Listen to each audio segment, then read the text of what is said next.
Hey everybody, this is Michael with Asymmetrical Preparedness. This video is about why I prepare, how it started, all those kind of things. So, how did it start? Well, I started prepping around Y2K. A lot of people laugh and they're like, oh yeah, well, nothing happened. You're right, nothing happened, and that's a good thing.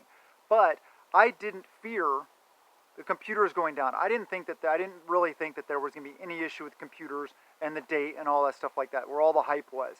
What I thought what might happen would be that people would be idiots. People would do dumb things and cause problems for everyone. So that's what I saw. I saw that might be a possibility. So I started setting food aside. And that was kind of my first introduction to preparedness. Because of where I lived, actually I'm not going to say where I lived, but I lived outside a major urban area. I was still, I wouldn't say rural, I'd say suburban. But I didn't have anything really. I had guns and stuff like that. I was into guns, and I had that kind of stuff. I had tactical gear, but I didn't have much food. So I started preparing by stocking food. Then after that, I kind of went through kind of a lull. I kind of really didn't do it for a while. I was still into guns, stuff like shooting. I competed for on the all-Navy rifle and pistol team, and did stuff like that. So I was still, did tactical stuff, did military type stuff. But then about halfway through, maybe 2/3 through my military career, I started to wake up. My eyes started to open to, the possibilities of what's actually going on.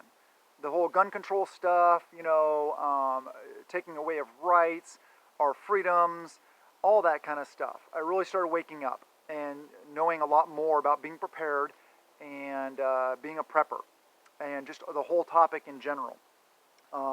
Started thinking about, started waking up to things like EMP. Because, as a kid and as a young person, you don't really hear about that often. You don't get exposed to things like that. So EMP is something I learned about along the way. And then later on, I started seeing quantitative easing and the rising debt. And not being an economics major, but having two brain cells that aren't fighting each other, I knew that wasn't sustainable. I foresaw a financial collapse on the horizon as a possibility. I'm not saying it. Well, I don't know. I don't know how we're going to recover from the situation we're in right now. I still think that financial collapse is definitely on the table. So that's one of those things I think about. I look at. Also, the political climate over the years. With different politicians being put into office that were a threat to the way I believe. And what I hold dear, being a constitutionalist, being a person of faith, being a conservative, and being a person that loves my country and America, and I'm willing to fight and die for it. So I saw threats to that along the way also that increased my desire to be prepared, to be as self-sufficient, self-reliant as possible. I saw a constitution being trampled on, continually trampled on, no matter what I did, writing letters, emails, phone calls, voting, all this stuff like that. It just continued to get trampled and trampled and trampled. I continue to get more and more upset about that, and more awake and aware of things that are going on in my country.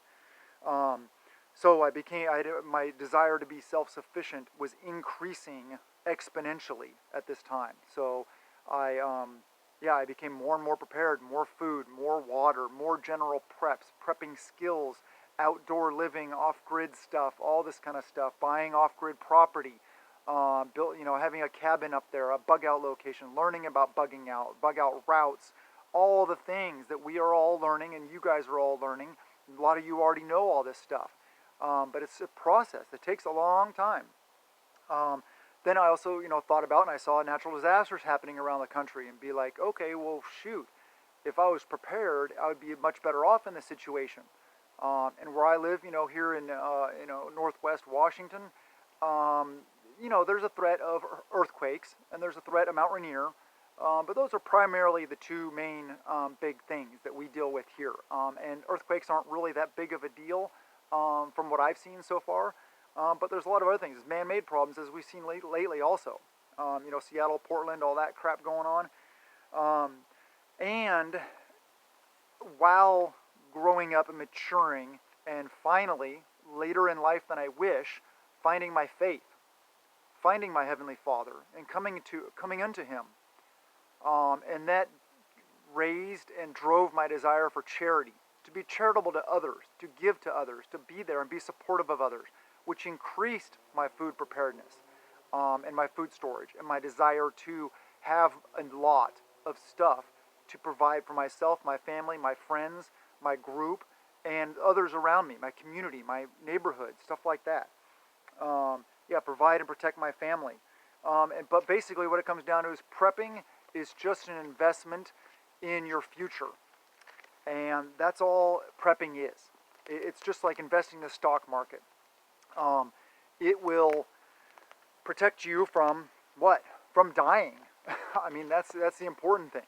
You know, I mean, if you have preps, and the more self-reliant and more prepared you are, then the less susceptible you are to external threats, or to natural disasters, or man-made threats, or whatever it may be. You're less susceptible to threats. You have a peace of mind. You know that no matter what, I can feed my family. If I get injured on the job and I can't work, my family's going to eat. If the riots overflow into suburbia, through suburbia into rural area, then I'm going to be able to defend what's mine. I have defenses. I have preparedness. I have skills. This is all important. And so this is just a little story about me coming, waking up, coming to terms and becoming a prepper. So I hope you guys enjoyed it. Just a nice little story. I hope you guys are prepping a little every day. That's very important. Make sure you're prepping every day and make it fun. All this stuff can be fun. I care about you guys, and have a wonderful day, and blessings to you and yours.